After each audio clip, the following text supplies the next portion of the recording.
más que nada, hay un gran auge de lo que se llama el nuevo ateísmo. Muchos de ustedes que nacieron en el Evangelio, son nuevos en el Evangelio, van a ser retados en su fe. Y ustedes necesitan saber por qué nosotros creemos que la fe con certeza es la verdad. Cuando usted entra en la universidad, si usted en el pensum todavía no tiene filosofía 101, dele gracias a Dios, pero cuando usted llegue a filosofía 101, es muy probable que el profesor que le toque, si usted está en la UAS, sea un ateo, o sea un comunista, y su fe va a ser desafiada. Créame. Y muchas personas cuando te hablan de la fe, te hablan con una certeza de que no hay evidencias. ¿Usted no ha escuchado eso? Pruébame que Dios existe. No hay evidencias de que Dios existe. Imagínate, cuando nosotros estamos hablando de la resurrección de los muertos, de un evento que pasó hace 2000 años, el cual sostiene la iglesia de hoy. O sea, la columna vertebral de la iglesia de Cristo es la resurrección de Cristo. Si usted quita la resurrección de Cristo, dice Pablo en 1 Corintios 15, el evangelio no existe. De hecho, cuando nosotros predicamos en la cárcel, el evento al cual hacemos referencia es a la resurrección de Cristo. O sea, y siempre vamos a 2 Corintios 5 y explicamos que si la resurrección de Cristo no hubiese sido una realidad, pues entonces la fe fuera vana. Porque ese evento de la resurrección fue el que validó que todo lo que nuestro Señor dijo e hizo era cierto. Vamos a leer mucho y voy a ir un poquito rápido por cuestiones del tiempo, pero si usted en algún momento se pierde, levante la mano y dígame, usted va muy rápido y podemos ir bajando. Miren, la semana pasada yo sé que le dieron la historicidad de Jesús, porque yo la tomé el curso que ustedes dieron el sábado pasado, lo tomé el viernes, que Pedro se lo dio a un grupo de hermanos que están defendiendo la fe.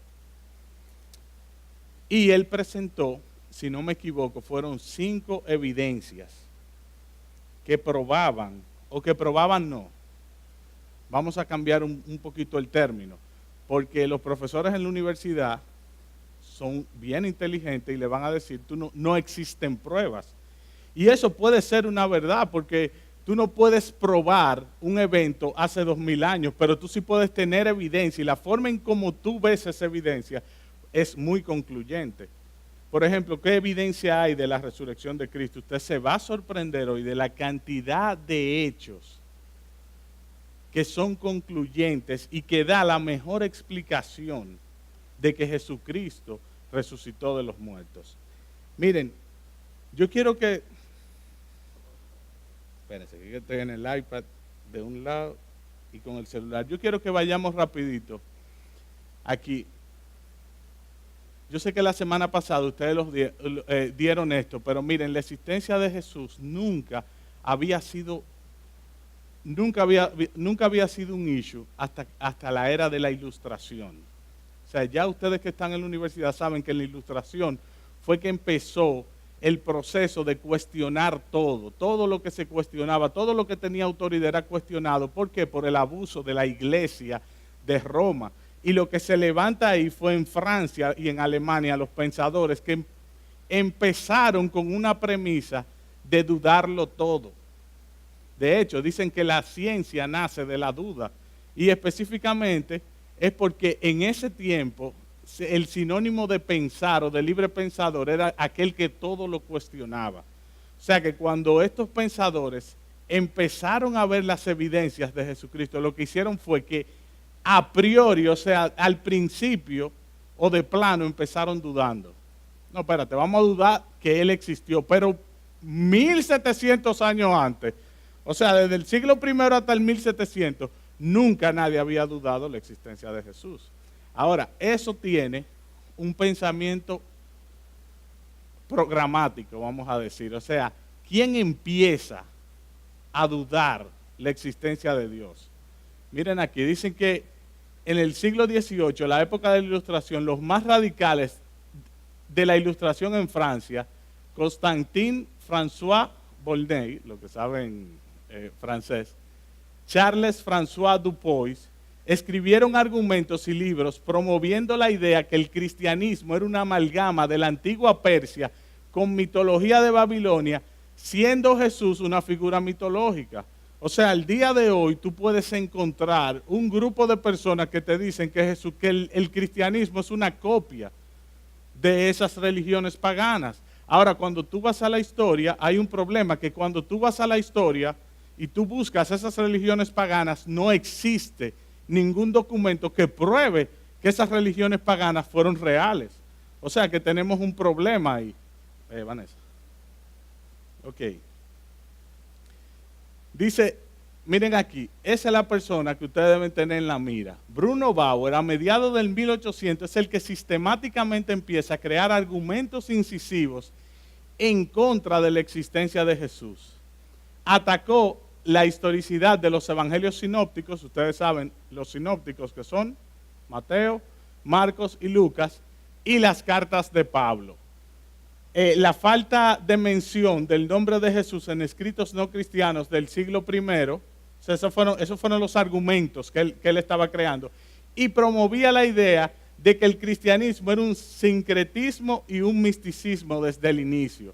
O sea, Bruno Bauer está diciendo que el cristianismo era simplemente como una teoría que se habían inventado los creyentes. Dice que las ideas de Bruno Bauer fueron y son rechazadas por los mismos escépticos. Voltaire, un enemigo de la fe, dice, aquellos que niegan la existencia de Jesús muestran más ingenuidad que academia. Y miren, yo puse ingenuidad, pero lo que dice Voltaire es que muestran más ignorancia que academia. O sea, Voltaire, enemigo de la fe, le está diciendo a los que niegan la existencia de Jesús, no, espérate, eso lo que son unos ignorantes. Bertrand Russell, un filósofo ateo del siglo pasado, decía que Jesús era un mal ejemplo a seguir por sus creencias y que tenía muchos defectos. O sea, él era un enemigo de la fe y decía, muy de él, Bertrand Russell, porque si ustedes se fijan, decir que Jesús era un mal ejemplo, o sea, aquel que te enseña a amar al prójimo, él decía que tú no podías vivir eso realmente, que tú no podías amar al prójimo, ni podías, si te daban en una mejilla, tú no podías poner la otra. Y por eso Bertrand Russell decía que Jesús era un mal ejemplo, pero fíjense que está dejando de plano que existe. O sea, no está negando su existencia. Bart Ehrman es quizás con el que más ustedes van a pelear. ¿Por qué? Porque es uno de este momento y quizás es el ateo prominente, el más prominente ateo de este tiempo. Y él dice, bueno, ahí lo dice, quizás el más prominente escéptico de ahora, nos guste o no, Jesús existió. La historia de Bart Ehrman es muy significativa porque Bart Ehrman era creyente. Y al ser creyente, él era cristiano y se fue a Wheaton College, estudió teología, hizo un doctorado y luego empezó a negar la fe.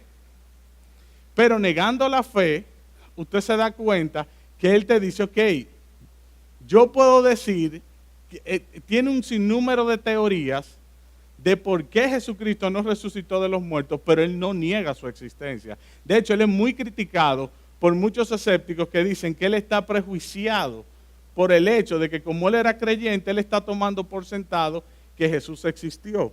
Y hasta aquí en la presentación tú dirías, bueno, pero caramba, si tanta gente duda de la existencia de Jesús, yo quiero que ustedes sepan que de ese grupo de gente, eso no representa ni siquiera el 2% de los académicos. Y tú oyes muchísimas personas, por ejemplo, ustedes que andan en las redes sociales, tú oyes mucha gente hablando con autoridad, no hay evidencias de que Jesús existió. No hay evidencias de que Dios existe. Y tú oyes un sinnúmero de cosas que tú dices, pero ¿será verdad que no hay evidencias? Y más adelante yo les voy a mostrar a ustedes cuántas evidencias hay. Y de lo que sí realmente no hay evidencia es de que Dios no existe.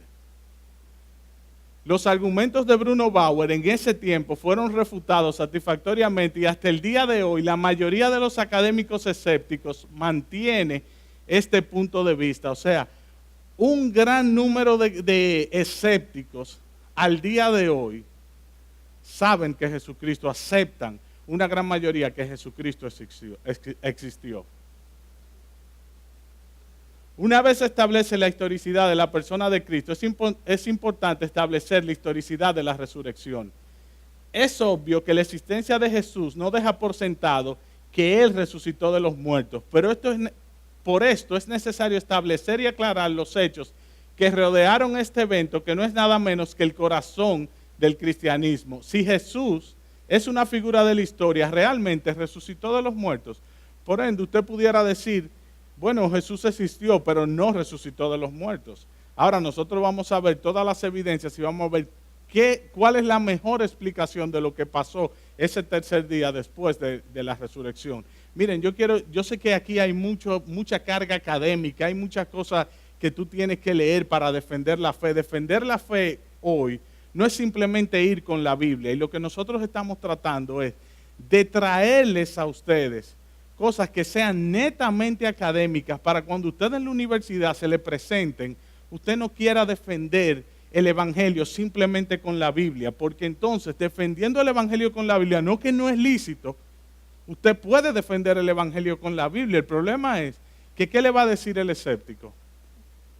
Entonces, si no, pero es que yo no creo que la Biblia es la palabra de Dios. Por ende, el estudio que nosotros vamos a hacer hoy va a demostrar que la mejor explicación del tercer día después de la muerte de Jesús es que hubo una tumba vacía y que Jesús resucitó de los muertos, sin la Biblia. O sea, fíjense más adelante. El apóstol Pablo apela a la resurrección como el mensaje central del cristianismo. En 1 Corintios 15, del 12 al 19, dice, si Cristo no resucitó de los muertos, el cristianismo es vano, es falso, sin ningún valor y no hay esperanza para el ser humano. O sea, si usted quita la resurrección de Cristo, ustedes, miren, cerremos esto. O sea, definitivamente nosotros no tenemos nada que hacer aquí. ¿Por qué? Porque la resurrección es el evento que valida que todo lo que dijo el Señor es real y que nosotros tenemos una esperanza. ¿Dónde? En el cielo. Entonces, mis hermanos, me gustaría leer el texto, yo creo que está ahí. Dice, ahora bien, si se predica que Cristo ha resucitado de entre los muertos, ¿cómo dicen algunos entre vosotros que no hay resurrección de muertos? Eso es Pablo defendiendo la resurrección en Corintios. Y si no hay resurrección de muertos, entonces ni siquiera Cristo ha resucitado. Y si Cristo no ha resucitado, miren ahí, vana es entonces nuestra predicación y vana también nuestra fe. O sea, si Cristo no resucitó, ¿qué hacemos nosotros en la iglesia predicándole a las personas de que Cristo te puede salvar? ¿Salvar de qué si Él no resucitó de los muertos? Imagínense esta mañana yo en la cárcel diciéndole a un sinnúmero de personas privadas de su libertad de que ellos pueden tener una esperanza en las circunstancias difíciles que ellos están viviendo, porque Cristo ¿qué? Resucitó de los muertos, porque esa es la verdad de Dios.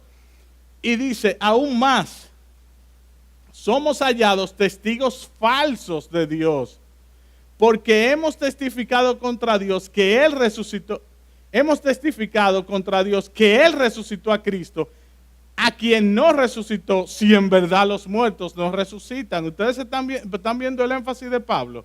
Se está diciendo una locura quitar la resurrección de Cristo. Pues si los muertos no resucitan, entonces ni siquiera Cristo ha resucitado. Y si Cristo no ha resucitado, vuestra fe es falsa. Todavía estáis en vuestros pecados. Entonces también los que han dormido en Cristo han perecido. Si hemos esperado en Cristo para esta vida solamente, somos de todos los hombres los más dignos de lástima. Ustedes se están dando cuenta el corazón de Pablo con relación a la resurrección, es porque la resurrección es la columna vertebral del Evangelio. O sea, usted quita ese evento y usted se puede dar cuenta que la fe simplemente ¿qué es? Pensamiento positivo. De hecho, en la historicidad de Jesús, Pedro no mencionó las diferentes búsquedas del Jesús histórico y cómo han tratado de desconstruir la figura de Jesús. Y la verdad es que los académicos de hoy en día, hay una escuela de académicos que está haciendo un estudio, se llama el Seminario de Jesús, que dice, ok, Jesús vivió, pero quita todo lo sobrenatural de las Escrituras. Qué bonito. Si tú quitas lo sobrenatural de las Escrituras, Jesús no hizo milagro. Jesús no resucitó de los muertos. Y ustedes se van a encontrar con ese tipo de cosmovisión, si ya no se han encontrado en la universidad, con personas que dicen, sí, Jesús existió, pero él lo que era un pensador, un libre pensador, una persona que te ayuda a sacar lo mejor de ti. Pero eso no es lo que está diciendo Pablo. Fíjense que cuando Pablo concluye aquí dice, oye, si Cristo no ha resucitado, vuestra fe es falsa, todavía estáis en vuestros pecados. O sea, esto no es una cuestión de que si Cristo no resucitó, no hay redención para ninguno de nosotros. Por eso es importante, mis hermanos, que ustedes cuando estén en la universidad y las personas desafíen su fe, desafíen su conocimiento, ustedes tengan un arsenal con el cual ustedes puedan defender la fe. Hay momentos, yo pasé momentos, donde yo no sabía qué responder. Quizás Álvaro mencionó que yo era un apologista. Yo lo que soy un curioso, una persona que despertó esa curiosidad porque la gente dudaba del evangelio. Y yo decía, pero ¿cómo va a ser si esto es tan certero? La experiencia que tú tienes al leer la palabra es tan real que te dice a ti, simplemente, óyeme, es que la verdad de Dios es una verdad. Pero eso en nosotros nos pasa porque tenemos el Espíritu Santo. Cuando tú lees Romanos, ¿qué dice? Romanos 8 dice que el Espíritu da testimonio a nuestro espíritu de que nosotros somos hijos de Dios. Pero el que no tiene el Espíritu Santo necesita ser desafiado con estas verdades. Y por lo menos se siente bien a veces. No quiero que piensen que uno para restregarle al otro, uno ha estudiado esto, pero la realidad es que se siente bien cuando una persona te desafía y tú lo dejas con él. No, es que eso para mí realmente, ahí entonces él muestra su prejuicio. Primero te dicen, es que no hay evidencia. ¿Cómo que no hay evidencia? ¿Tú has pensado en estos manuscritos? No, ni siquiera sabía que existían, porque la mayoría de la gente que te dice que no hay evidencia, nunca ha estudiado la Biblia. Dice, ¿tú has leído la Biblia? Sí. ¿Tú has leído los registros no cristianos acerca de Jesús que prueban su existencia? Tampoco. Y dice, ¿qué es lo que tú dudas entonces? Si ahí tú te das cuenta que las personas simplemente lo que les gusta es atacar. Pero nosotros debemos estar preparados. Yo creo que ya para este momento, para esta conclusión, usted ha sido saturado con el verso de Primera de Pedro 3:15. Me imagino que se lo han dado. Que usted debe estar preparado para presentar razón de la fe que hay en vosotros, pero hacerlo con mansedumbre. O sea, este conocimiento que nosotros tenemos no es para restregarlo ni para probarle a nadie. Mira, si Jesús existió y tú te vas para el infierno. No, esa no es la realidad. De hecho, yo le puedo dar rapidito un testimonio. Yo veía en los debates, me han invitado a la televisión, me han invitado a debates, y había una persona de Ateodón, esto se está grabando. Ok, no voy a dar nombre. Había una persona de Ateodón que había debatido con Moisés. Usted conoce a Moisés Gómez. Y yo siempre decía Moisés, pero como que yo siento que tú te quedaste dado. Y había con otro pastor y yo decía, pero ¿y cómo va a ser ese muchachito? Pero, ay Dios mío, pero ¿por qué tú no me lo pones a mí? Y resulta que la providencia de Dios para darme una lección me lo puso en un debate. Estuvimos en una biblioteca y cuando él estaba debatiendo, realmente le dimos una pela. Los ateos, pero no se trata de esto. Los ateos, uno le voció, no, ustedes son una chata. Le dije una chata, es como de esos que no sabían jugar bolita, de los peores jugadores. Entonces, uno de los ateos reprendiendo a los ateos, pero no, ustedes lo que nos pusieron fue hacer pasar vergüenza. Y a nosotros nos felicitaban. Cuando yo llego a mi casa con el ego allá arriba, wow, ni Pablo defiende como yo. Me lo comí al ateíto eso. Señores, yo quiero decirles que Dios es real.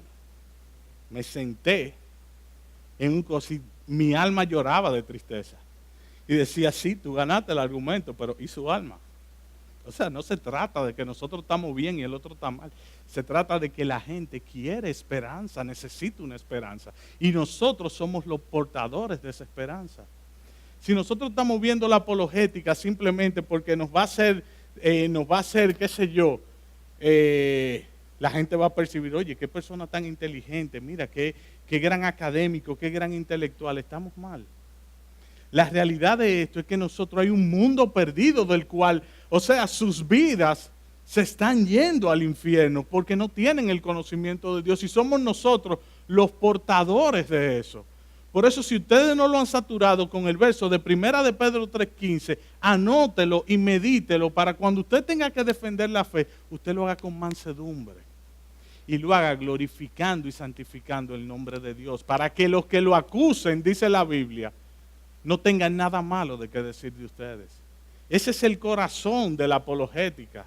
Defender la fe. ¿Por qué? Porque hay un mundo que se pierde, no porque simplemente los cristianos somos los que tenemos la verdad y punto.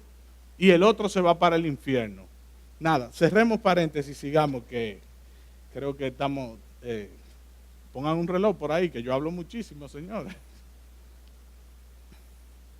Ok, dice, los judíos creían y esperaban en la resurrección de los muertos. Ellos la entendían como la recepción de un cuerpo nuevo e incorruptible. No era revivir. Fíjese que eso está ahí subrayado, con el mismo cuerpo como Lázaro. El Señor lo volvió a la vida, pero eventualmente Lázaro murió.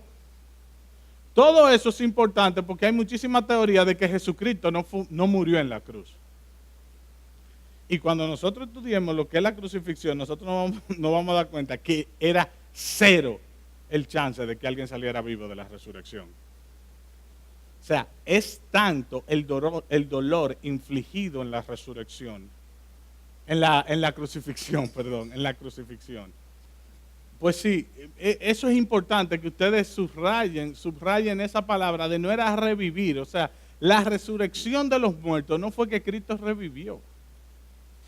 No, había cero chance. O sea, el dolor de la muerte en la cruz. De hecho, la palabra en latín es, creo, excruciation. La palabra para máximo dolor es una persona que ha sido crucificada. O sea, que lo que pasó Jesucristo en la cruz no fue algo sencillo. O sea, no fue que le dieron, no, vamos a darle con un batecito, no. Fue fuerte lo que él vivió. Entonces no fue que él revivió.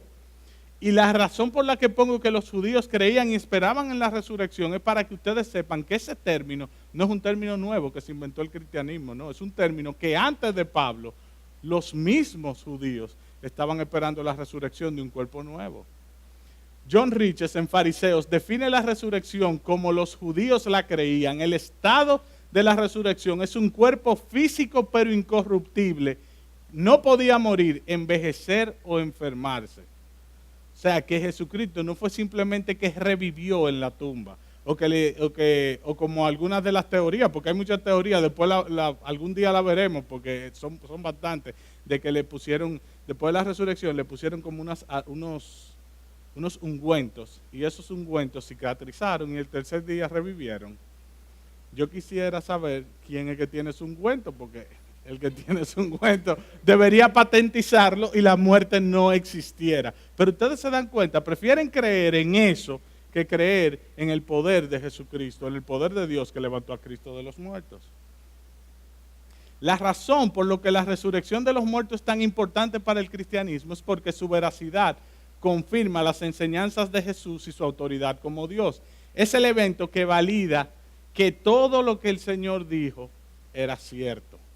Si la resurrección de los muertos fue real, entonces todo lo que dijo Jesús también es real.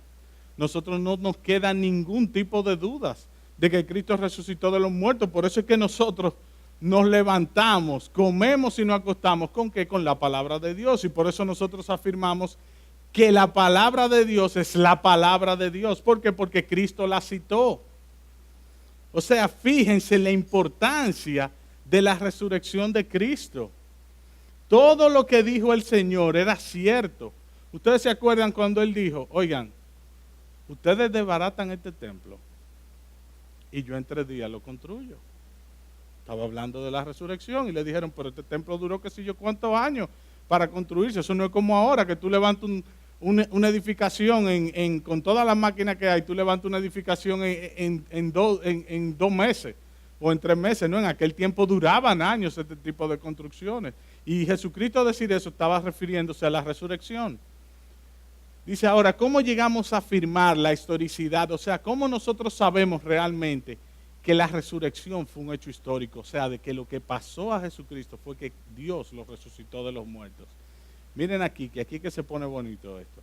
Para determinar la historicidad de la resurrección se usan los mismos métodos que los historiadores usan para validar los eventos o sucesos del pasado. Ya todos ustedes están en la universidad. Levanten la mano, ¿quién no está en la universidad aquí? Ok. Bueno, pero estarán. Miren. No, porque él no pudo haber estado. Es un niño. Miren. Cuando estamos determinando la historicidad de Jesús, aquí no vamos a usar la Biblia para nada. No es que la Biblia no tiene valor para eso, la Biblia tiene mucho valor y yo lo voy a explicar más adelante. Pero si ustedes dieron confiabilidad de las Escrituras, ¿quién dio esa clase? Si Álvaro dio la confiabilidad de las Escrituras, es muy probable que ustedes escucharon que en un 99.6% las Escrituras del Nuevo Testamento han sido validadas como verdaderas, históricamente. O sea, exenta de error. No hay errores gramaticales. El punto 4 de errores son errores, por ejemplo, que en Señor, a la ñ, por decir, vamos a decir, el griego no existe la ñ, pero los errores son de este tipo. El Señor Jesús, y escribieron Jesús, en vez de con J, lo escribieron con H. Eso usted sabe que no es un error, sino simplemente como ahora los millennials que escriben y no saben la diferencia de ahí, de ay y de ay. Y usted ve que lo escriben. Porque es duro, ¿eh? Para nosotros que en los exámenes del colegio eran de matemática y nos evaluaban los acentos. Eso es chocante ver los jóvenes escribiendo ahora. Yo digo, oye, los profesores ya dejaron de poner mala nota. Entonces, mis hermanos, para determinar la historicidad de la resurrección se usan los mismos métodos que los historiadores usan para validar los eventos o sucesos del pasado. O sea, esto no es una prerrogativa cristiana, lo que nosotros vamos a traer aquí. Nosotros vamos a usar los métodos que usan los académicos para demostrar que las cosas del pasado pasaron. O sea, ¿cómo usted sabe que Platón existió? ¿Usted sabe cuál es la fuente más cercana de Platón que nosotros tenemos? 500 años. ¿Alguien tiene otro número? Oigan, una fuente. O sea, nosotros escuchamos de Platón porque una persona escribió de Platón 1300 años después que Platón existió. Y tú le dices a un ateo, ¿Jesús existió? No, no hay evidencia que Jesús existió. Y después tú lo dejas que hable, y tú le dices, ¿Platón existió? Eso no hay duda. Muchachos, es un evento documentado. No, Platón no, pero eso es historia viva. Y tú sabías que tiene 1300 años el primer manuscrito por el cual nosotros sabemos que Platón existió. Y sin embargo, lo que tenemos de Jesús datan de 40, 50 y hasta 2 y 3 y 5 años después de la resurrección. O sea, ese texto de 1 Corintios 15 que nosotros leímos, ustedes saben que hay una evidencia que lo traza y lo pone de 2 a 5 años después de la resurrección. 1 Corintios 15.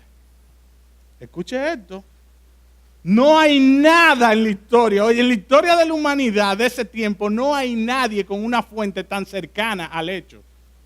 Eso es como 1 Corintios 15, como que tú cogiste un periódico de hace 2 o 3 años de la resurrección y tú tienes una fuente fidedigna que académicos y escépticos te dicen, oye, no tenemos ningún tipo de duda que 1 Corintios es un registro histórico. O sea, todo lo que está en 1 Corintios nosotros podemos decir que es historia. Usted se imagina, yo no sé si usted entendió más o menos lo que yo le estoy diciendo, pero lo que le estoy diciendo es que la evidencia de la resurrección en 1 Corintios data de 2 a 5 años después del evento. O sea, Cristo resucitó Y de 2 a 5 años después se produjo ese credo de 1 Corintios 15. O sea que hay una evidencia contemporánea al hecho de la resurrección que muestra que Jesús resucitó de los muertos. Coja 1 Corintios 15, ¿qué dice? Cójalo ahí rapidito. Yo sé que el tiempo va pasando y lo estoy sintiendo porque siento la presión. 1 Corintios 15, lee los primeros versículos.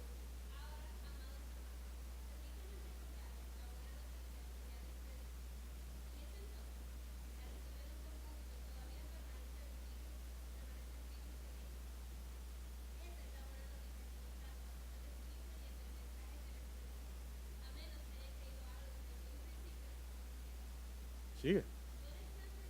Ahí. Yo le transmití a ustedes. Sigue.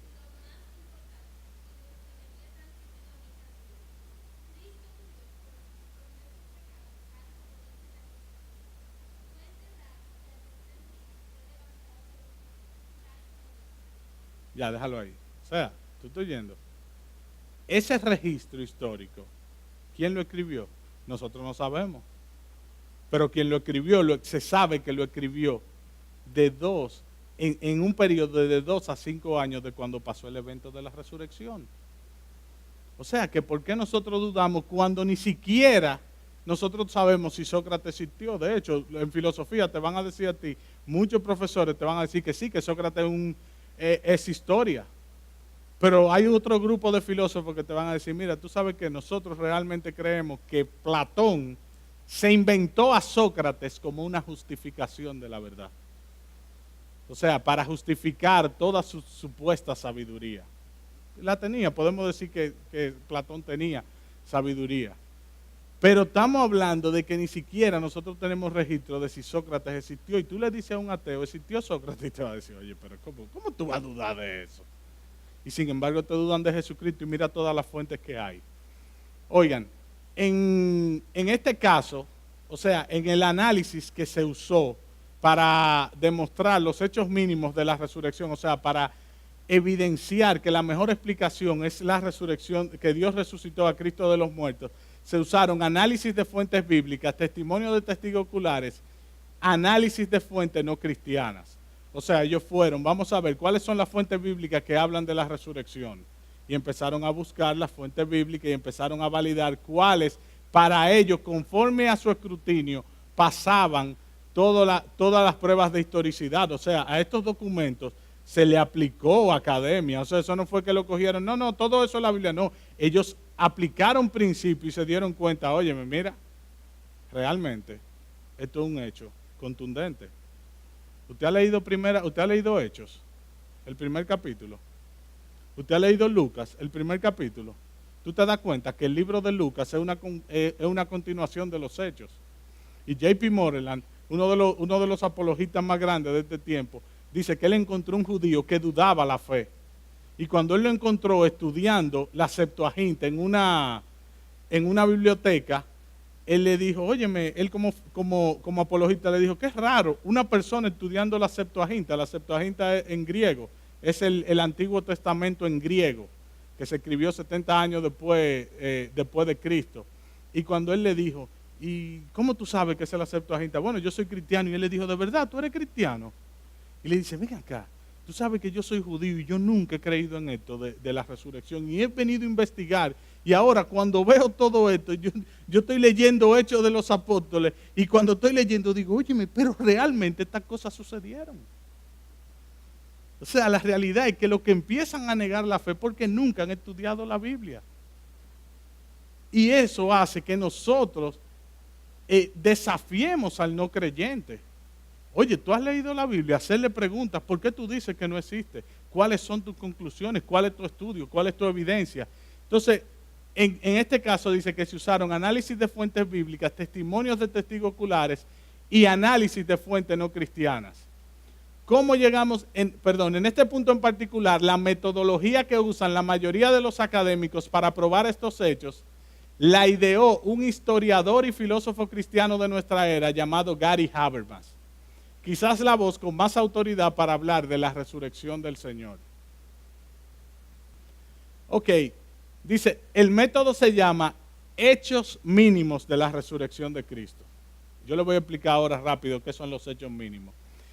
Los mayores obstáculos de los historiadores son los prejuicios. En inglés se llama bias. Y ellos dicen que simplemente todos los filósofos o todos los creyentes tienen un prejuicio y quieren que esas cosas sean ciertas porque su fe depende de ellos. Entonces él dijo, ok, fíjense bien, en cuanto a los registros de sucesos del pasado, son las ideas, eso es lo que el prejuicio, son las ideas y preconcepciones que ellos tienen, ya que estas juegan un papel importantísimo en la forma en que ellos ven y narran la historia. Por lo que esta metodología trata de evadir el prejuicio. O sea, lo que está haciendo Gary Habermas dice, ok, hay un prejuicio. Ustedes dicen que porque nosotros somos cristianos, nosotros queremos que la resurrección sea cierta y concluimos con que es cierta. Porque simplemente somos cristianos y nuestra fe depende de ello. El que no es el ateo tiene sentido en decir, bueno, sí, tú puedes tener cierto prejuicio. Ahora miren lo que hace Gary Habermas. Ojo, solo se están sacando de la Biblia aquellos textos que los académicos aceptan irrefutablemente como históricos. Y se parte de la premisa de que la Biblia no es la palabra de Dios, o sea, el texto no se toma como confiable ni como inspirado. Esa es la metodología. Ok, le explico rapidito y creo que menciono los hechos y concluimos. Miren lo que hizo Gary Habermas. Él dijo, ok, hay un problema en la academia. Tú no puedes probar la resurrección de Cristo. ¿Por qué? Porque cada vez que tú la pruebas, si tú eres cristiano, te van a decir, no, tú estás concluyendo así porque tú quieres que sea cierto. Y él dice, ok, pues no hay problema. En su tesis, él la hizo de la resurrección de Jesús como filósofo. Y el profesor le dijo, no me traiga esa cosa de religión aquí, no. Y le dice, pero si yo te pruebo que la resurrección que la mejor explicación es que Dios levantó a Cristo de los muertos, usando textos históricos. Y él dice, ¿tú puedes probar eso sin usar la Biblia? Y le dice, oye, la única manera en que yo te acepto esa tesis es si tú me pruebas que la resurrección pasó sin usar la Biblia. Y él dijo, trato hecho. Y creó ese método. El método, ¿qué hace? Toma las fuentes de la Biblia que son históricamente aceptadas por una gran mayoría de los académicos. Fíjense los dos criterios. Ahí están los dos criterios del método. El método se llama hechos mínimos de la resurrección. Y los criterios son, el hecho está fuertemente evidenciado y hay muchas evidencias del mismo hecho en diferentes fuentes. O sea, ¿qué él está haciendo? Él está usando un método donde lo que él va a probar está altamente evidenciado. El hecho está aceptado prácticamente por todos los estudiosos del tema, aún escépticos. Esos son los dos criterios que él usó para el método. Primero, él se aseguró que hubiera muchas evidencias, muchas fuentes de donde él probar que la resurrección existía, que no estuviera en la Biblia. Y luego que un sinnúmero de académicos que no eran creyentes aceptaran esos libros que él iba a usar como que eran históricos. Ahora fíjense qué pasó y qué interesante se pone. Aplicando estos criterios a los textos bíblicos que tenemos, hay 5 hechos que están establecidos como históricos por la mayoría de académicos, incluyendo aquellos que son escépticos y que no creen al Evangelio. O sea, él sacó 5 hechos, 5 evidencias que están altamente registradas por escritos que no son cristianos y que son aceptadas por un sinnúmero de personas que son escépticos. ¿Cuáles son estos hechos? Yo quiero que tú sepas que de los 5 libros que la academia acepta como históricos está Primera de Corintios, Gálatas, Romanos, Hechos. O sea, estoy hablando que esos libros, miren bien, yo no estoy diciendo que la Biblia no es la palabra de Dios. Yo estoy diciendo que él lo que tomó, dijo, esos libros para los académicos escépticos son una realidad. Una cosa es que ellos no crean lo que está escrito ahí, pero ellos saben que ellos no pueden dudar que lo que está escrito ahí pasó. Y basado en eso, fíjense cómo concluye el método. ¿Están conmigo con eso del método? Seguro. Eso es importante porque no es que yo pase por aquí y venga y va a hacer esto. como una ametralladora y me vaya por ahí. Sino, fíjense, ¿qué se sacaron? Recuerden lo que les dije, el hecho que estaba fuertemente evidenciado. Y el segundo criterio, ¿cuál era? Una gran mayoría de escépticos, no creyentes, aceptaban que era real, que eso había pasado. Y fíjense qué perla, mírense aquí. Dice que Jesús, el primero de los hechos, Jesús fue muerto por crucifixión. O sea, no hay duda en el mundo académico de que Jesús existió y que ese Jesús que existió fue condenado a la crucifixión por Poncio Pilato. Hay fuentes en la Biblia y fuera de la Biblia que lo corroboran. De hecho, la semana pasada estuvo Pedro, y creo que Pedro citó a Plinio el Joven y leyó una carta de Plinio. También leyó algo el testimonio de Flavio Josefo. Y ustedes se dan cuenta de evidencias que no son bíblicas, que no fueron hechas. Inclusive hay un criterio para los historiadores que es súper importante, y es cuando tu enemigo da testimonio de ti.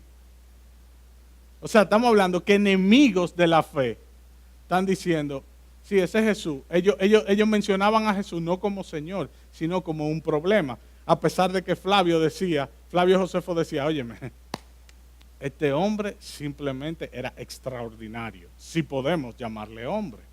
Es un texto que no está en la Biblia, un texto, o sea, que está fuera de la Biblia, que prueba que Jesús existió y que era un obrador de milagros, o sea, era un milagrero. Fíjense, Jesús fue muerto por crucifixión, evidencias de la práctica romana de la crucifixión. O sea, si usted quiere saber si realmente Jesús murió crucificado, usted tiene que ir ¿a dónde? Vamos a la fuente donde nos dice si realmente los romanos crucificaban, porque eso parece una historia. Harry Potter. Bueno, que crucificaron y de pronto no hay ninguna evidencia de que los romanos crucificaban. Pero fíjense lo que dice aquí, la crucifixión era la forma de ejecución que los romanos usaban para castigar a la clase baja, esclavos, soldados, los rebeldes y los traidores. El historiador del primer siglo, Josefo, reportó que la caída de Jerusalén en el 70 después de Cristo, los soldados romanos le tenían tanto odio a los judíos que crucificaron una multitud de varias formas. O sea, y hay una prueba de que los romanos practicaban la crucifixión. Porque habían académicos que decían que no, que ni siquiera, que eso no existía, la crucifixión. Bueno, pues ahora tenemos una evidencia de que sí, realmente crucificaban, como dicen nuestras escrituras. Dice Cícero, del primer siglo, lo llama como la más horrenda tortura, y luego dice, la palabra cruz no solo debe ser removida, no solo de las personas romanas, sino de sus pensamientos, sus ojos y sus oídos. Tácito, el historiador del segundo siglo, se refiere a la crucifixión como la pena más extrema. O sea que realmente lo que dice la Biblia de que Jesús fue condenado a crucifixión es un hecho histórico. Ok, pero ahora tenemos de pronto, no, déjalo ahí.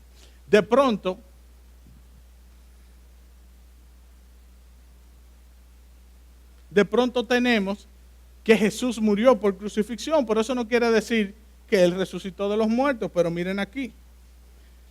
Jesús fue muerto por crucifixión. Hay más evidencias ahí, no las voy a leer porque esas evidencias se las dio Pedro la semana pasada, pero si ustedes ven, está Josefo que documenta cómo Pilato manda a crucificar a Jesús, está Luciano de Samosata, un satirista griego, hace mención de que Jesús murió en la cruz. Mara Bar Serapión le escribe a su hijo desde la prisión comentando que los judíos mataron a su rey sabio. El Talmud, que es la tradición oral de los judíos, habla que Jesús fue muerto el día de la Pascua, tal como dicen las Escrituras. ¿Ustedes se acuerdan después de la cena? Hechos 2. Los discípulos de Jesús creyeron que Él resucitó y se les apareció. Los primeros discípulos de Jesús afirmaron que Él se levantó de los muertos y se les apareció. Se llega a esta conclusión por 9 fuentes de documentos que caen en 3 categorías. Categoría 1, el testimonio de Pablo acerca de los discípulos. Pablo fue reconocido como apóstol por los otros apóstoles y por la iglesia primitiva. Y Pablo reportó que conoció a otros discípulos, a Pedro, Juan y Jacobo. O sea, el testimonio de Pablo es importante. ¿Por qué? Porque Pablo conoció a quién, a Pedro, a Juan y a Jacobo. O sea, que realmente, oye, los discípulos del Señor creían que Él había resucitado de los muertos. Eso no fue que ellos se compusieron todito, como quiere decir Bart Ehrman. Ellos crearon una teoría, sí, crearon. Vamos a ver si se sostiene esa teoría. Categoría 2, la tradición oral pasada por la iglesia primitiva. La tradición oral de los credos de la iglesia primitiva es una confirmación de que Cristo se apareció a sus discípulos. Josefo confirma que esta es la forma en que los judíos enseñaban sus tradiciones a otros de forma oral. Primera de Corintios 15 es una traducción oral, es parte de la tradición oral. Pablo está diciendo, esto que yo recibí, he aquí se lo entrego. Así era que se pasaba la tradición oral entre los judíos. No era como ahora que tú mandabas un email y todo quedaba en el draft, quedaba en tu send items, en tu mensajes enviados. No, en ese tiempo, ¿qué tú hacías tú? La tradición oral, esto que yo recibí te lo estoy pasando a ti, tal como leímos en 1 Corintios 15. Muchos escépticos y académicos aceptan hechos y los cuatro evangelios como históricos y fuentes del primer siglo. Oigan bien, no pasemos por alto que todo lo que se está documentando aquí, se está usando la Biblia no como fuente autoritativa como nosotros la vemos, sino simplemente como un registro histórico. Si tú tomando la Biblia como un registro histórico más las otras fuentes históricas, tú puedes concluir ya en que Jesús fue muerto por crucifixión y que los discípulos de Jesús creían realmente que Él había resucitado y que se les había aparecido. Categoría 3 de los escritos de los padres de la iglesia. Clemente, el arzobispo de Roma, da fe y testimonio de que así que habiendo recibido órdenes y completa certeza de la resurrección de nuestro Señor Jesucristo y creyendo a la palabra de Dios, ellos fueron con la certeza del Espíritu Santo predicando las buenas nuevas de que el reino de Dios se acercaba. Policarpo, el arzobispo de Esmirna, también dio testimonio como padre de la iglesia de que Cristo había resucitado de los muertos y se le había aparecido a sus discípulos. Ireneo también, o sea, entienden la categoría de los escritos. No solamente la tradición oral daba una evidencia de que Cristo resucitó de los muertos y se le apareció a sus discípulos, sino que ahora los padres de la iglesia, cuando tú estudias a los padres de la iglesia, tú sabes con certeza que ellos también creyeron que Cristo había resucitado de los muertos. O sea, fíjense que antes del cierre del siglo I, nosotros sabemos con certeza que Cristo resucitó de los muertos. Los discípulos de Jesús creyeron que Él resucitó y se les apareció. Un poderoso argumento a favor de este hecho es que todos ellos fueron martirizados por su fe, excepto Juan. Pero como dicen por ahí, si hubiese sido mentira la resurrección, ¿crees que alguien pudiera dar su vida por una mentira? Tú pudieras decirme, bueno, pero hoy los Islam dan su vida y se inmolan. Sí, pero ellos creen que esa es la verdad. Ellos lo que están es confundidos. Pero por una mentira, ¿quién se acuerda aquí de Watergate? Ustedes son muy jóvenes, pero el presidente Nixon tuvo que dejar la presidencia de Estados Unidos. ¿Por qué? Porque se demostró que él había puesto escuchas en los teléfonos de la oposición para saber la estrategia política que ellos iban a usar. ¿Y ustedes saben qué pasó? Él tuvo que renunciar a la presidencia de los Estados Unidos. Y no solo eso, ellos fueron a la cárcel por eso. Y dice, creo que Gary Habermas escribe, que esos hombres de Watergate no pudieron mantener una mentira por 3 semanas. O sea, el caso, por más que ellos quisieron, o sea, como 10 hombres, trataron de hacer una conspiración para no caer presos y ellos no pudieron sostener una mentira por 3 semanas. Sin embargo, los discípulos de Jesucristo todos murieron martirizados. Realmente, ¿usted cree que alguno va a creer? No. Si a Pedro le hubiesen dicho, mira, de verdad, Jesús resucitó, Pedro que lo negó. Y ahora dice, cuenta la tradición que Pedro le dijo, óyeme, cuando lo iban a crucificar, cuentan que dice, mira, no me crucifique de frente, pues yo no soy digno de morir como mi maestro. Y en los hechos de los apóstoles, cuando se evidencia que le están diciendo, oye, tú no puedes predicar en el nombre de Jesús. ¿Y qué dijo Pedro? El que lo había negado por miedo, que dice, no, mejor obedecer a Dios que obedecer a los hombres. Y siguió predicando el evangelio y cayó preso hasta el final de su martirio. Todos ellos, ¿ustedes creen que si ellos no hubiesen visto a Jesucristo realmente, ellos hubiesen dado su vida por una mentira? Los mentirosos no dan buenos mártires. Estoy terminando, Álvaro. Álvaro nada más me hace, pasa. El perseguidor de la iglesia cambió repentinamente. Vamos rápido con eso. Saulo de Tarso, conocido como el apóstol Pablo, cambió de ser un escéptico y creyente de que la voluntad de Dios era perseguir la iglesia de Jesús, se convierte al cristianismo y pasa a ser uno de sus mensajeros más efectivos. ¿Usted se acuerda, Pablo? Dice que respiraba amenazas contra los cristianos. ¿Y usted se acuerda de Esteban que murió? Murió apedreado. ¿Usted se acuerda de Esteban, el primer mártir de la iglesia de los Hechos? ¿Usted sabe sobre quién tiraron la ropa? Sobre los pies de Saulo. O sea, ese era el matatán de los perseguidores. Y de pronto ahora Saulo es cristiano. Y también murió martirizado. Cuentan que Nerón lo decapitó. ¿Usted cree que él realmente, si no hubiese tenido la certeza de eso, no hubiese negado a Jesús? Ustedes se imaginan, en ese tiempo te decían, ¿tú eres cristiano? Y eso no era de que, mira, él es cristiano, vamos a hacerle bullying, como a nosotros a veces que nos da vergüenza andar con la Biblia bajo el brazo. No, eso no era el bullying que le hacían, no. El bullying que le hacían a ellos era que lo mataban, lo prendían. O sea, Nerón prendía el estadio con cristianos. O sea, la vela de los potes de luz del estadio que ya eran cristianos encendidos. ¿Usted se imagina? Porque no renuncian al nombre de Cristo. Señores, le decían, óyeme, simplemente renuncia y ya. Justino Mártir le decían, no, oye, era un viejito, no, pero simplemente di que, oye, que César es el Señor. Yo digo, no, nada de eso. Le doy, Álvaro, le doy. Hechos 4. El escéptico hermano de Jesús, Jacobo, cambió radicalmente. Miren, no estamos leyendo nada de eso. Pero si usted ha leído Juan, que yo espero que usted haya leído Juan, porque estamos hablando aquí de creyentes. Ustedes sabían que cuando Jesucristo en Juan 7 le dijo, ellos le dijeron, pero ven acá, ¿cómo que tú no vayas a la fiesta de esta noche? Pero date a conocer, tú no di que eres el Mesías. Pero es el momento para que tú vayas y te dé a conocer. Haciéndole bullying al Señor Jesucristo, los hermanos. Eso está evidenciado en Juan. Date a conocer, tú no di que eres el Mesías. Mírenlo ahí. Y le dijeron sus hermanos, sal de aquí, vete a Judea para que también tus discípulos vean las obras que hace. Porque ninguno que procura darse a conocer hace algo en secreto. Si estas cosas hacen, manifiéstate al mundo, porque ni aún sus hermanos creían en él, decía Juan.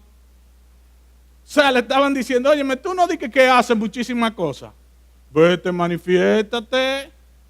Eso los hermanos ahora Jacobo. ¿Usted se acuerda cómo murió Jacobo? No fue que le dieron un venenito a Jacobo que le dio un infarto en la iglesia primitiva. No, fue a pedrada que mataron a Jacobo. Mírelo ahí. Es un hecho. ¿Usted cree que Jacobo, si no hubiese creído que Jesús era el Mesías realmente, hubiese dado su vida por su hermano?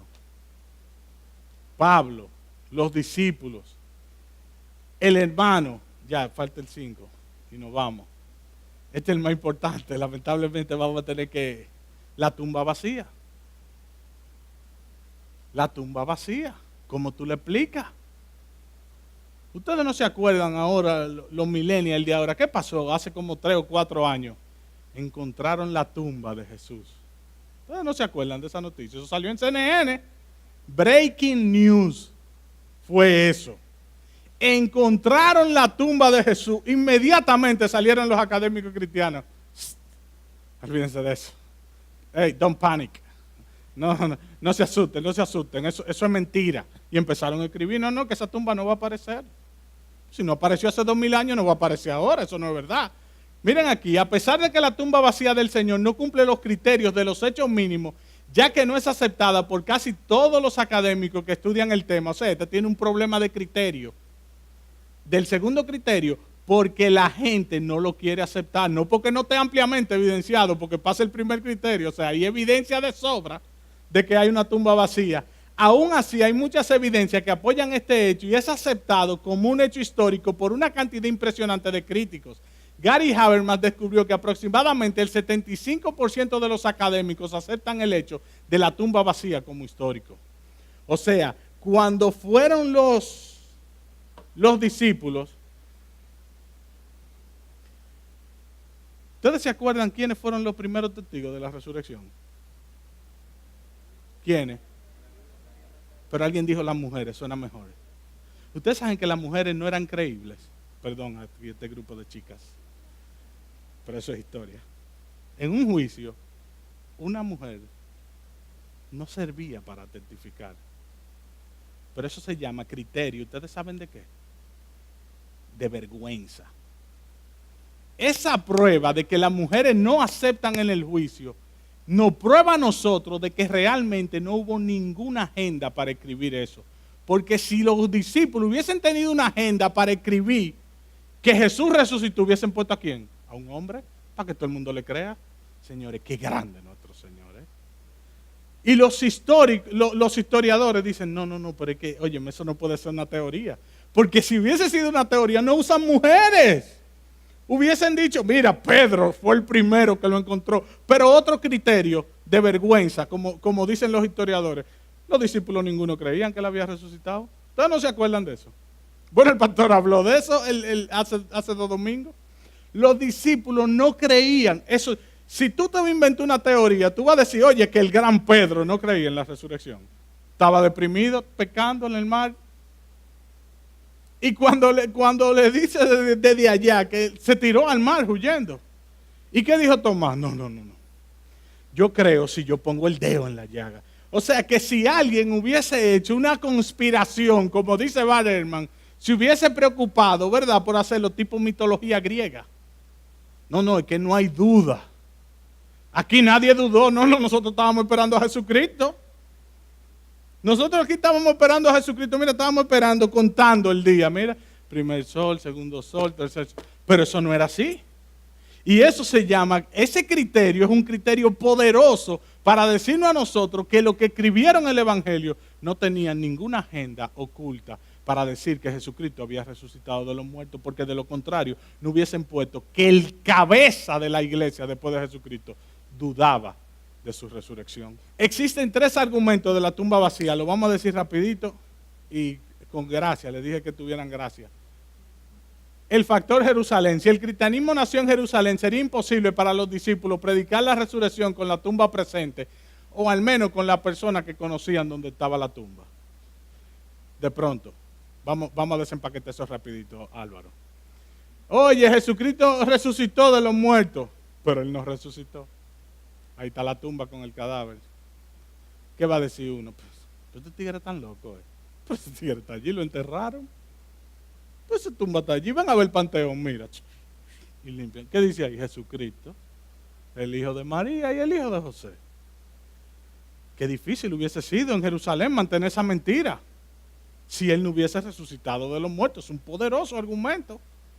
Se dice, a mí no me venga con ese cuento, que yo sé quién es Jesucristo y sé dónde Él está enterrado. Mira, Él está enterrado allí. Pero eso no es lo que pasó. En las escrituras usted lo ve, eso no es lo que pasó. En Mateo le dicen que los discípulos, los fariseos fueron y dijeron, mira, asegura bien la tumba para que no vengan y digan después que se roben el cadáver y hagan una cosa. O sea, eso tampoco lo hubiesen puesto. Porque dicen, oye, ellos están dando testimonio de lo que iban a hacer, que se iban a robar el cadáver y luego iban a decir que Jesucristo había resucitado. Se dan cuenta de los criterios históricos importantes que están en la misma escritura que te dicen, óyeme, realmente estos son hechos que pasaron. Confirmación del enemigo. Si la tumba de Jesús estaba allá, ¿por qué los enemigos de Jesús inventaron el hecho de que los discípulos se robaron el cadáver? ¿Ustedes no se acuerdan en los hechos? No, eso fue que los discípulos se los robaron. ¿Por qué se los robaron? Dígame. No, ¿por qué se los robaron? Porque no aparecía el cadáver, la tumba estaba vacía. Entonces ellos estaban buscando un cadáver. ¿Por qué? Porque la tumba estaba vacía. O sea, eso te prueba el hecho a ti de que realmente hubo una tumba vacía. ¿Tú entendiste el punto? No. ¿Quién no lo entendió? Ok, si Jesús, por ejemplo, hubiese aparecido el cuerpo, nadie estuviera buscando el cuerpo. Pero el hecho de que estuvieran buscando el cuerpo y que hayan dicho que se los robaron los discípulos, es porque realmente ellos ellos no sabían dónde estaba el cuerpo de Jesús. O sea, que realmente la tumba estaba vacía y no había ningún cuerpo. Pero más adelante te prometo que te lo voy a escribir. Si el cuerpo hubiese estado en la tumba, no hay necesidad de inventar esta teoría. Está documentada por escritos de Justino Mártir y de Tertuliano, de que se decía que había una conspiración para esconder el cuerpo. El testimonio de las mujeres, yo creo que eso ya lo mencionamos. Según el relato de los evangelios, los primeros testigos eran mujeres. Para los romanos y los judíos, el testimonio de las mujeres no era confiable. ¿Por qué si alguien quisiera inventar una teoría de la resurrección, no hubiese pensado en mujeres, ya que su testimonio no era aceptado? Mejor es quemar las palabras de la ley que entregárselas a las mujeres. Eso decía el Talmud, no nosotros. El historiador Josefo también da fe y testimonio de que el testimonio de las mujeres no era confiable. Antigüedades de los Judíos 4, 8, 15. Usted puede buscar ese fragmento que está en el internet. En conclusión, a pesar de que este hecho no es aceptado, sabemos que las evidencias a favor de este hecho son abrumadoras. Hasta el día de hoy, ninguna teoría ha ganado los suficientes adeptos para desacreditar el relato bíblico de que la mejor explicación de la resurrección de Cristo yace en el hecho de que fue el mismo Dios que lo levantó de los muertos. Aleluya. Llegamos a término. Gloria a Dios. Mis hermanos, no aplaudan, no aplaudan. No sé qué tiempo queda, porque estaba pregunta y respuesta. 10 minutos queda. Ok. Vamos a hacer la pregunta y la respuesta, nos la podemos inventar hasta por Twitter y todo. Pero yo sé que fue rápido. Yo quiero concluir haciendo un pequeñito resumen de la metodología que se usó. O sea, estamos hablando de que todos estos hechos están ampliamente documentados por cosas que usted, con el simple hecho de tener internet, usted mismo puede investigar. Usted tiene la Biblia. Cuando hablamos de que ellos usaron la Biblia no tomando en cuenta que era la palabra de Dios, como nosotros la tomamos, si es cierto que es la palabra de Dios. Pero o sea que cualquier escéptico puede tomar la Biblia como un libro histórico y no puede escapar a la realidad de esos cinco hechos que nosotros acabamos de definir. La realidad de la resurrección para nosotros es una realidad. Es una redundancia lo que dije, pero es que no hay otra forma de nosotros explicarlo. Mañana, cuando tú estés en la universidad, yo glorifico el nombre del Señor por esta iglesia, por los líderes de esta iglesia, por preocuparse por la juventud, porque ustedes ahora todo esto quizás no le hace mucho sentido, pero llegará el momento en la universidad donde van a desafiar sus creencias. Y donde vendrán personas con cierta autoridad a decirte a ti, Cristo no resucitó de los muertos. Y usted con certeza le va a decir, pero mira, tú has pensado en estas 5 cosas. Mira estos criterios. Obviamente usted no se va a parar porque lo importante es que usted le predique el evangelio. Eso es si alguien desafía su fe o quiere ponerlo en vergüenza diciendo que estas cosas no pasaron como dicen las escrituras. Nosotros sabemos que estas cosas pasaron tal como dicen las escrituras, exactamente por la resurrección de Cristo, por el Espíritu Santo, que da testimonio a nuestro espíritu de que realmente esta es la verdad de Dios. Y que esto sirva no simplemente para darte un arsenal con el cual tú puedas defender la fe, sino para darte un arsenal sobre el cual tú puedas fundamentar la fe para fructificar en el nombre del Señor. Qué tremendo. Cada vez que tengo que predicar esto, cada vez que tengo que volver a ver estas evidencias, a veces las lágrimas brotan. Digo, wow, tengo que interrumpir y decir, gloria a Dios. Qué certeza tenemos nosotros los creyentes. Qué bendición. Cuando la gente te dice a ti, no, Jesús no existió, le dice, mira, si tú quitas toda la metodología que usamos para saber que Jesús existió, si tú quitas esa metodología, tú estás dándole delete a toda la historia. Tú no puedes saber con certeza que Alejandro Magno existió, que Julio César existió, que nadie más atrás de Jesús existió, porque Jesús, oye bien, es el personaje mejor documentado en la historia de la humanidad. Del personaje que más evidencia se tiene, y evidencia cercana. O sea, no se dejen engañar, ni por el diablo, ni por nadie que tenga la certeza de que no, estas cosas no sucedieron de esta manera. Pues pruébalo. Pero que esto sirva, usted sabe que más para hacerlo, para ayudarlo a defender la fe, que sirva más para hacerte un mejor creyente, fundamentado en el Señor. Que en la mañana se levante con la certeza de la resurrección y lo primero que haga sea gloria a Dios, Señor, heme aquí. ¿Qué quieres que haga?